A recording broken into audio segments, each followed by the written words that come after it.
salaries probably demand. But there's no doubt that Tony Smith seems to be a player's coach. You know, a number of players speak so highly of Tony Smith. Like I said, Jordan Abdulli's praised him for getting him into the reckoning for the England side, and a number of players do really talk highly of Tony Smith, as does Danny McGuire. So do you think it's become too toxic between him and 𝗏𝗏𝗏𝗏 rather than any kind of fallout with players or any kind of bad blood in the camp? More than likely, yeah. Everybody seems to know something, don't they? Bits and bobs, you hear all sorts. At the end of the day, the CEO's the CEO. So whether you like it or not, he's employing you. Do you know what I mean?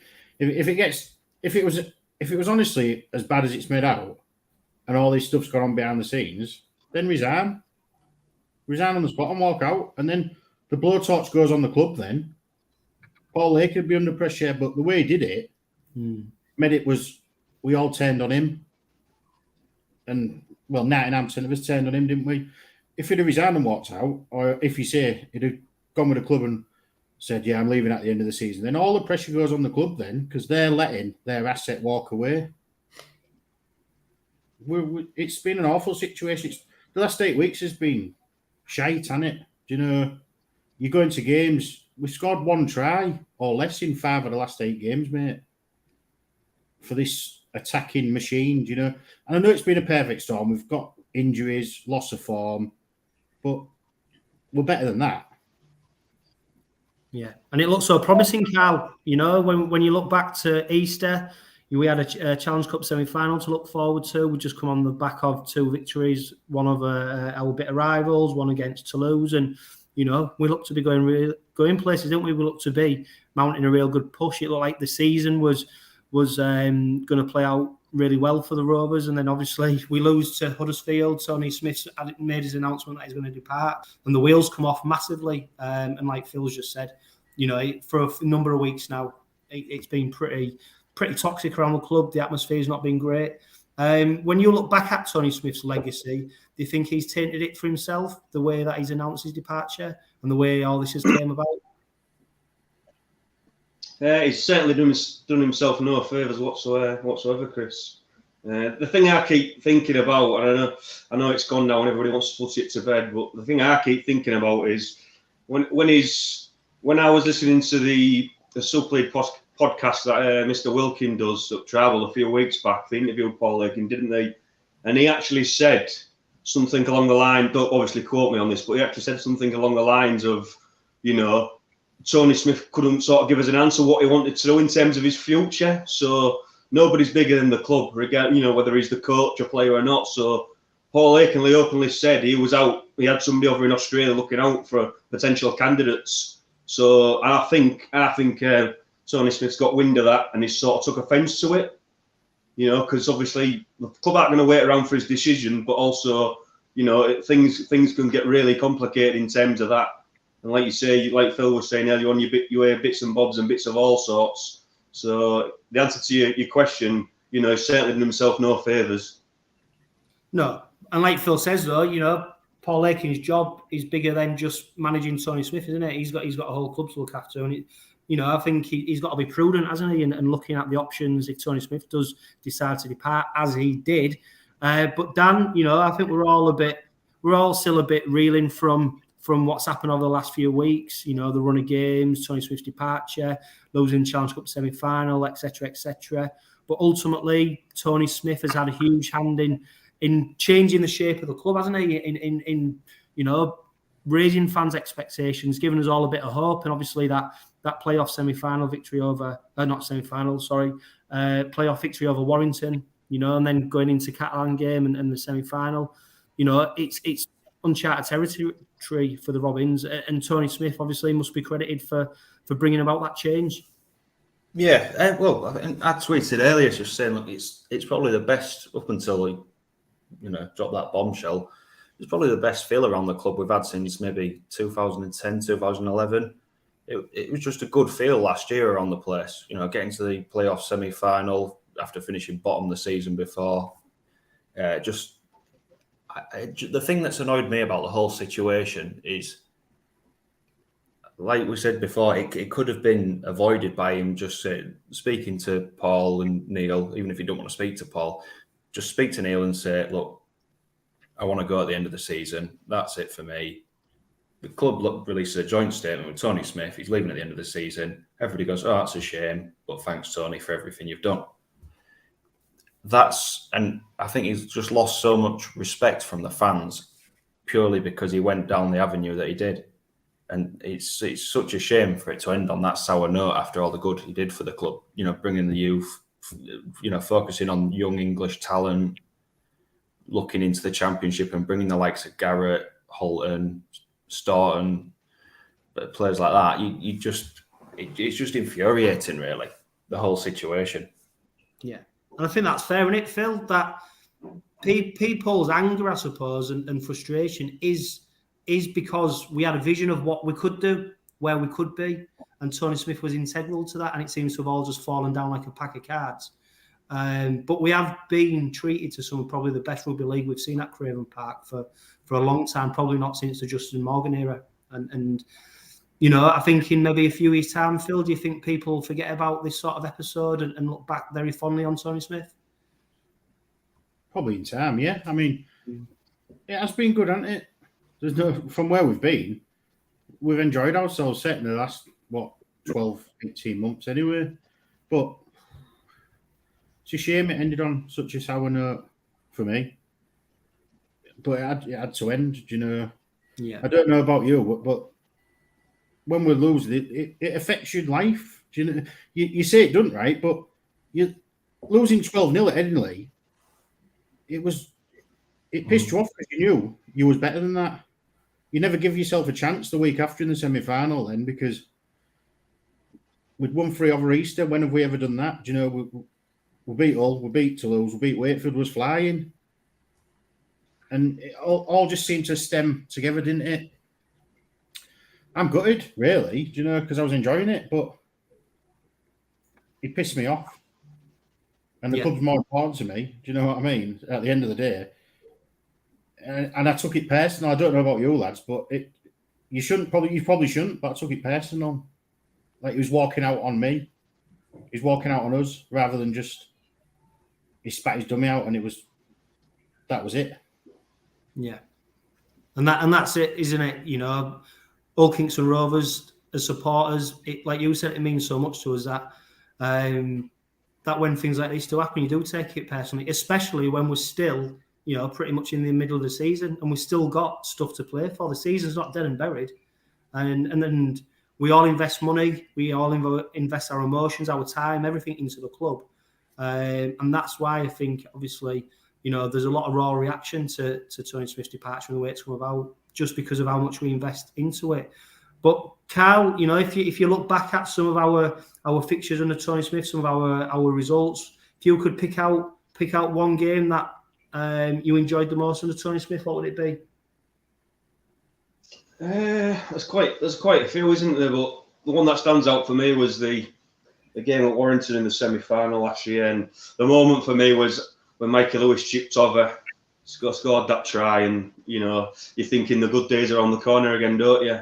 And I think the most important thing for me, not just on the field last season, there was an accumulations of things that made the place good, and it was happy. It was a happy place. You got all the off-field stuff going on.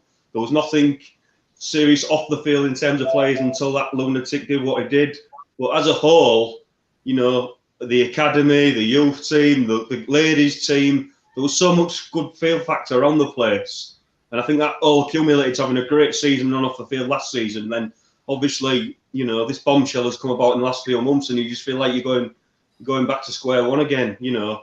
And Phil is 100% right in what he's saying. You know, we all have our opinions, we all pay good money, and the reason we all come on this podcast is because we're all so passionate about it, you know, and it's family, friends, and, you know, Rovers, isn't it? So for me, it is upsetting, and you put all this raw emotion into it, and it's not just a game, is it? Like, you know, some people say it's not just a game. And I think, like you say, going from all the highs of last season to the sort of little dip we're having at the minute, hopefully, you know, in the long run, we can look back and say, well, you know, that's done us some good. So hopefully that will be the case in the future. Yeah, and we'll talk about Danny McGuire very shortly and the job that he's got for the remainder of the season, and obviously the good news that he signed his a brand new 3-year contract at the club. But Dan, if I come to you, if you could pick a game that, you know, you put up there as Tony Smith's best game. It's difficult to stray from the Warrington game, isn't it? Looking back to the start of his reign, probably, you know, when we were looking to stay up, going to Catalans and picking up that win. Yeah, I think that was one of my most enjoyable moments.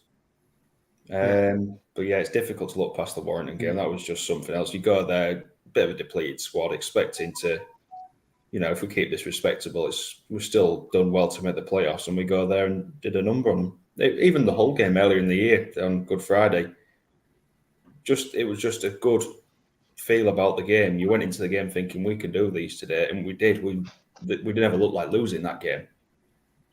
And that's the point, isn't it? It's been a while since we've been in that position over them, isn't it? And that's the point, isn't it, what Dan's just mentioned there, Phil, about, you know, the atmosphere at 𝗓𝗏𝗄 Park. I mean, one of my particular highlights was the Wigan game last season, where, you know, after COVID, etc., and we managed to put Wigan to the sword. That was probably one of the highlights for me. But it's important now that we keep this going, don't we? We can't stand still. The club have been decisive now in letting Tony Smith go. They quickly appointed Danny McGuire to the end of the season. We shouldn't expect that much change, should we, around the camp? You know, I can't imagine Danny McGuire suddenly ripping everything up and you know, changing everything that they've been doing. But there's no doubt, is there, Phil, that the injury crisis that we seem to be suffering from at the moment is going to affect Danny McGuire's ability to get the ball rolling and get us back on track. I think he'll just be pleased to get into a game this week, Chris. It's tough, isn't it, mate? He ain't got a magic wand, has he? You just hope he carries on the same. And I don't think it's that they want trying either. I just think they'd probably just reach the end. You know, we've all said we thought it reached the end, and maybe they felt the same. Maybe just a different voice will perk them up a little bit. We need a couple of bodies back, don't we? Hopefully we get a couple, but it's a winnable game. Looking at it on paper. Well, especially so now that they've had 3 players suspended. Of course, they're in the midst of their own injury crisis that they never fail to let people know about. Seems to have been going on for about 4 years now. This injury crisis that they've been going under. But talking about players, Carl, you know, during Tony Smith's era, there's been a number of standout players that have come and signed for Rovers. You know, you mentioned 𝐁𝐮𝐿, who's really grew as under Tony Smith. 𝗵𝗵𝗿𝗁𝗍. You look at how 𝐁𝐮𝐭𝐭's doing. Mikey Lewis, and obviously didn't sign him, but under his stewardship, he's come on leaps and bounds. Dan's already mentioned how Staunton's improved, and I think that's a real big legacy for Tony Smith, isn't it? That some of these players now are some Super League's best players. No, I totally agree. Now, I think it's important that we state what he has done for the club. Especially on the field. Tony Smith is, he's one of the most experienced, coaches in Super League history, isn't he? So I don't think you can totally badmouth him. He's done a lot of good things around the camp, and I think it's only respectful that we pay respect to that, because the chances are, yourself, Rovers, in the past, that they haven't given some of these young English kids a go, have they? I know the likes of Staunton and Minichel, they're all Bradford lads, aren't they? So I'm not saying they're all local lads, but a lot of these young English kids wouldn't have got as much game time, and I think we should pay respect to Tony Smith for that. Yeah, it's going to be interesting to see where he ends up next, isn't it? He's still, he's been around the game for a very long time, but he's still only 55. He's still got a number of years ahead of him, hasn't he? So whether he does 10 out at Leeds and go help his nephew run, or whether he takes a head coach gig somewhere else, it's going to be very interesting to see what he does. But Danny McGuire is now in the hot seat.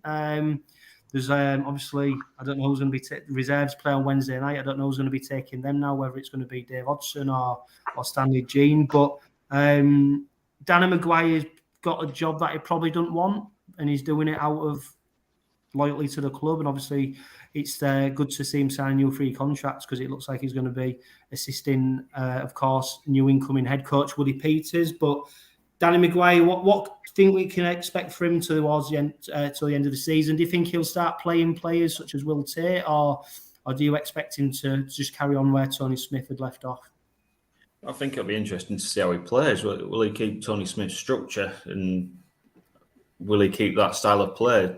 And if he does, and it's successful, then we know where to point the finger. If he doesn't, we're still playing turning out the same rubbish that I've done the past couple of weekends. That it's the faults with the players. You say it's a job that he probably doesn't want. It's putting himself in the shop window a bit, isn't it, for future? I know he signed a 3-year deal with Rovers to work under Willie Peters, but it's a head coach's role at a Super League side. It's chucked in at the deep end, isn't he? He's got a chance to prove himself. I think he'll be looking forward to that. Yeah, Stuart Wilson, he's put there should be no pressure on Danny Magg's shoulders now. Whatever happens now, it's important not to make him a scapegoat of any kind. And, that's fair, innit? There's no pressure on Danny Maggs. But I suppose, Dan, there's pressure on the club, isn't there? Some supporters are worried that we might get brought into a relegation fight. Obviously, that result against Toulouse hasn't helped. We've still got to play Wakefield. I think we've still got to play Toulouse again. At home. So, you can easily get dragged into it. But also, on the flip side, Dan, you win the next couple of games and you're starting to look back at the playoffs again. So, I suppose the club's under more pressure than what Danny McGuire is to make sure that, we're at the right end of the table at the end of this season and not the wrong end. Yeah, I don't think we're going to, famous last words, isn't it? But I don't think we're going to get dragged into a relegation battle. I think it's not like we're going to go the rest of the season and lose every game, is it? We've got Wakey still to play again, Toulouse to play at home. Your back is to pick a couple of wins up here and there. I think the relegation battle is going to be interesting if Toulouse beat Wakey this weekend. I think that's what's going to be the interesting game this weekend. I don't think there's any pressure on Danny Maggs, really. I think he's just got to see us through to the end of the season, pick up a couple of wins here and there, and then look to build with Willie Peters. Yeah, definitely. And Phil, obviously, of course, it's never dull being a Hull Kingston Rovers supporter, is it? Week to week, we don't know what to expect. I suppose one of the criticisms that was often levelled at Tony Smith was his unpredictability and the way that he sometimes lined us up, or some of the calls he made in terms of teams and how we were lined up on the bench, etc. None more so than what we've seen maybe at the moment with players like Will Mark, Corbin Sims, etc. Not making it. I suppose the biggest indication of what Danny McGuire might do is the lineup, isn't it? Although he's obviously hamstrung by players, but it's going to be interesting now to see how he does line us up and whether there's going to be any massive changes in the side. Yeah, he'll have his own thoughts and opinions, won't you? We all jot down what we think. I think we've seen your side that you put on Twitter last week. Do you know and what you thought Tony Smith would go with, and then they end up being completely wrong. He just picks. It is what it is. We needed some size. I think Dan mentioned it earlier. I want 𝗂𝗵𝗿𝗁 getting a look in. There'd obviously been a fallout there, not pulling up any trees by any stretch, but we was just short on big bodies in the middle, weren't we? Just to keep us in games sometimes. 𝐁𝐮𝐿 was doing it all himself.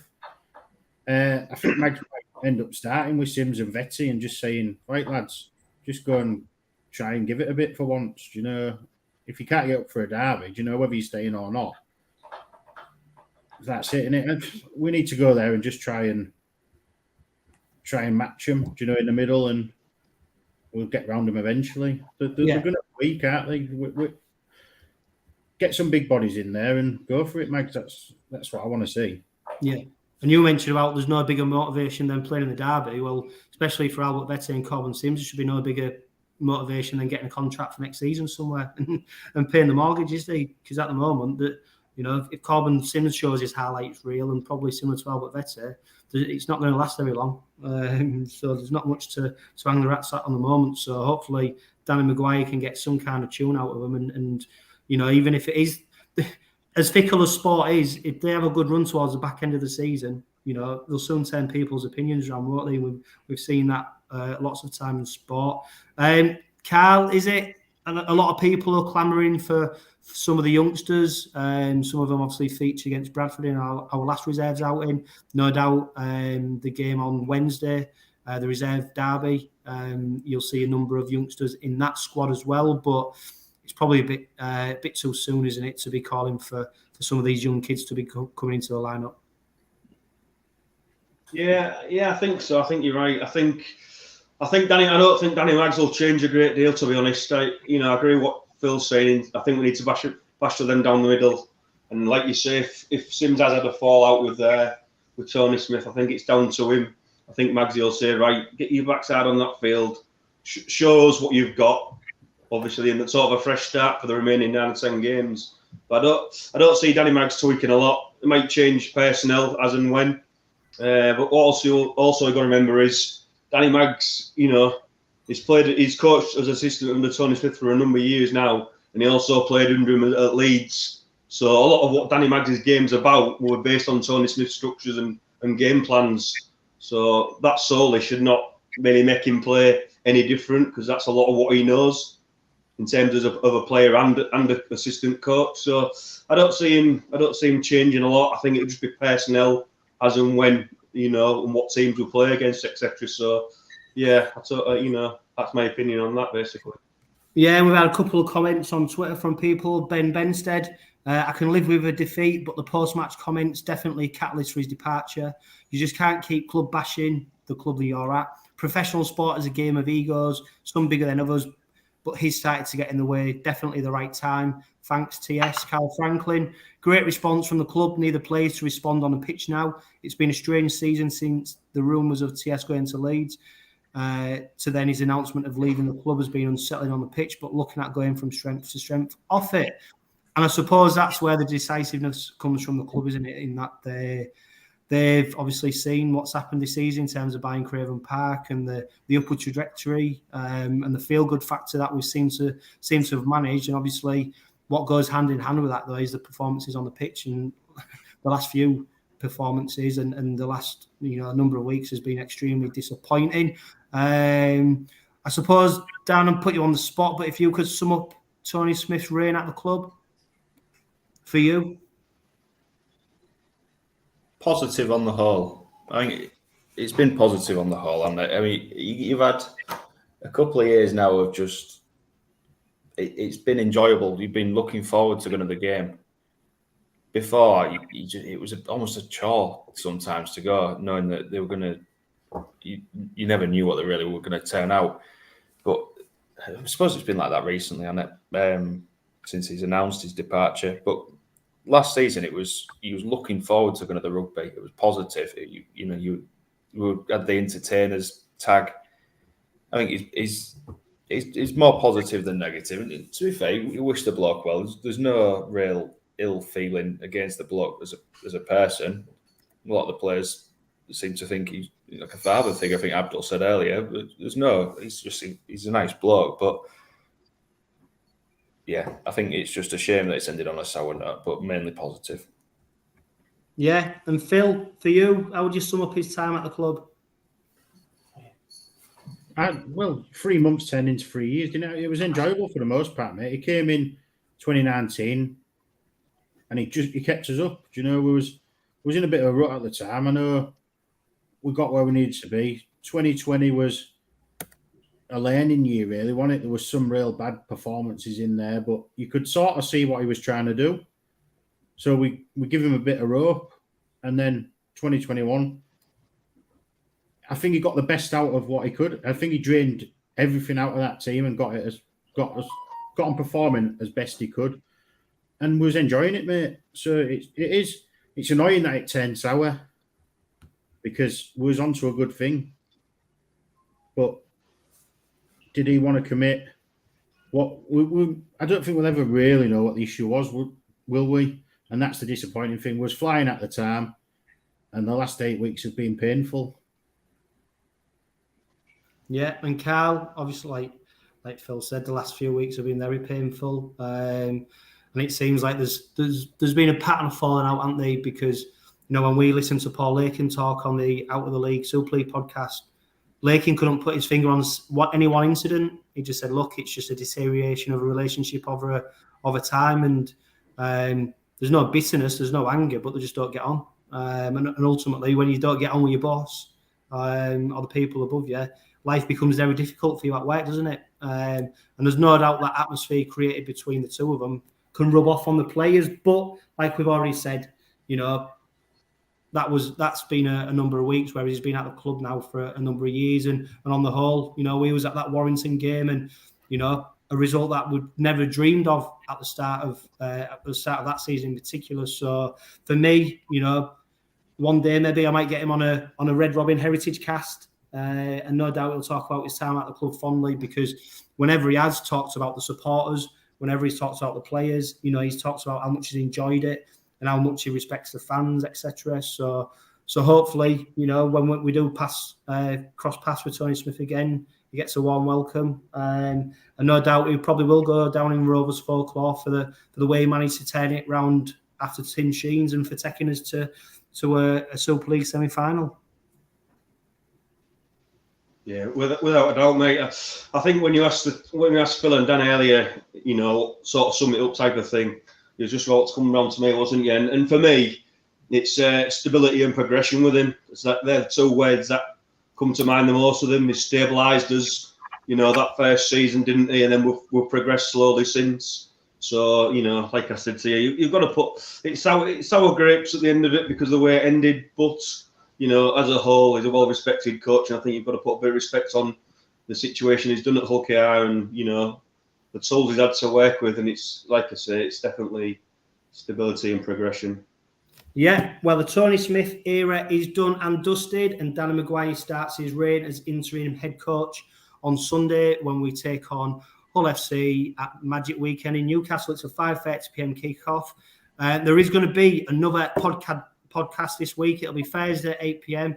We'll preview the upcoming derby.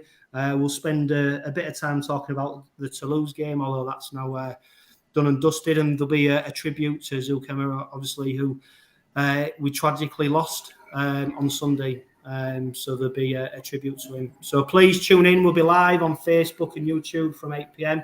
And of course, it'll be available on podcast straight afterwards. A huge thank you to everybody who's tuned in on YouTube and Facebook this evening, and to everybody who's listened to this Red Robin podcast special edition. Thanks to Dan, Phil and Carl for joining me this evening. We are, of course, powered by 360 Chartered Accountants and Budget Ties Auto Centre. Like we've already said, the life of a Hull Kingston Rovers supporter is never a dull one. But for now, just remember, live, love, laugh and be happy.